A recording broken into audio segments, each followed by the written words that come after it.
Filipenses, capítulo 4, versículos 6 e 7. Não andem ansiosos por coisa alguma, mas em tudo, pela oração e súplicas, e com ação de graças apresentem seus pedidos a Deus.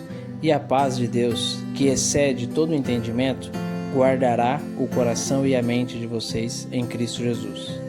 Chegamos no famoso trecho que fala da paz, que é acima do nosso entendimento.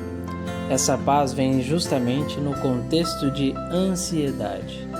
Muitas vezes somos tentados a imaginar que a ansiedade é um problema novo. Tudo bem que muitos tratam a ansiedade como o mal do século. O Brasil, segundo a Organização Mundial de Saúde, está já há um bom tempo nas cabeças no que diz respeito a transtorno de ansiedade. E não é muito difícil achar alguém do nosso convívio que lida com ansiedade. Então nós estamos diante de um problema que modernamente está cada vez mais comum, mas isso não faz com que ele tenha surgido agora. Se nós olharmos para a Bíblia, já desde o Velho Testamento nós temos algumas menções, e no Novo Testamento nós temos agora ainda mais claro. Então nós estamos diante de um problema que acontece há mais de 2000 anos. E é interessante que o significado da palavra usada no contexto de Filipenses, a palavra grega para ansiedade, ela denota a ideia de forças divididas. Então a ansiedade, ela muitas vezes é o grito da circunstância. Quando nós tentamos manter a força, manter o controle, é como se a circunstância estivesse nos dividindo, como se as incertezas nos dividissem.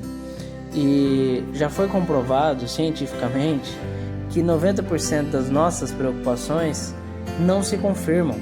Nós criamos teorias que nunca acontecerão. Nós pensamos em coisas, repensamos em coisas que a cada 10, uma acontece.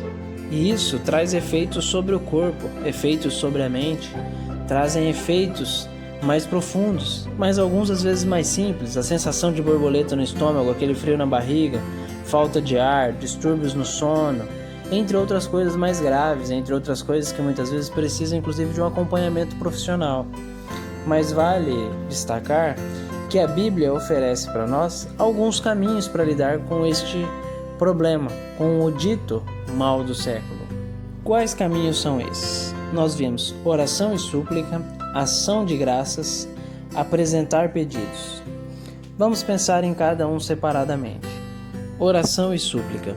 Isso nos ajuda a ver que realmente não temos o controle das coisas e a perceber que existe um Deus lá em cima que tem o controle e que está atento a tudo que acontece aqui. A oração nos ajuda a guardar um pouco mais o nosso coração diante da ansiedade. Mas existem ainda outros passos. Ação de graças. O que seria ação de graças? De maneira simples, é como se fosse contar as bênçãos, olhar para o que tem de bom ao nosso redor e agradecer pelo que nós já temos. Vou dar um exemplo. Às vezes o que te deixa ansioso é uma entrevista de trabalho. Puxa, olha para o que você já conquistou através de outros trabalhos. Olha para os trabalhos que já deram certo. Olha para as possibilidades que você tem. É só um exemplo, mas isso pode acontecer com várias áreas da nossa vida. Muitas vezes nós estamos tão perplexos, tão presos a uma coisa apenas, e quando a gente começa a contar as bênçãos, olhar o que a gente tem ao nosso redor, olhar o que já deu certo, nós percebemos muitas vezes que essa ansiedade nossa é exagerada, que nós já passamos por coisas muito piores e que nós temos ao nosso lado resultados muito melhor. E nisso eu me lembro de Jeremias falando que eu me lembro de coisas que me trazem esperança. Ele encontrava esperança olhando para trás, olhando para o que Deus já tinha feito. A ação de graças é exatamente isso. Você olha para o que Deus já fez na sua vida. E por último, apresentar pedidos. Talvez você tenha pensado, mas puxa vida, já tinha oração lá. É porque às vezes a sua oração é só pedido, mas oração não deveria ser só pedido. Oração envolve a gratidão, envolve reconhecer quem Deus é, envolve interceder por outras pessoas. Inclusive, na famosa história de Jó, se você for olhar, Deus cura Jó enquanto Jó ora pelos amigos. Muitas vezes, enquanto nós estamos orando por outras pessoas, Deus está trabalhando em nós. E os pedidos que vêm em terceiro é algo que sim, nós precisamos fazer. E aí, chegamos no último versículo. A paz de Deus, que excede todo entendimento, guardará o coração e a mente de vocês. A palavra guardará, ela tem a ideia de sentinela, sabe? A ideia militar.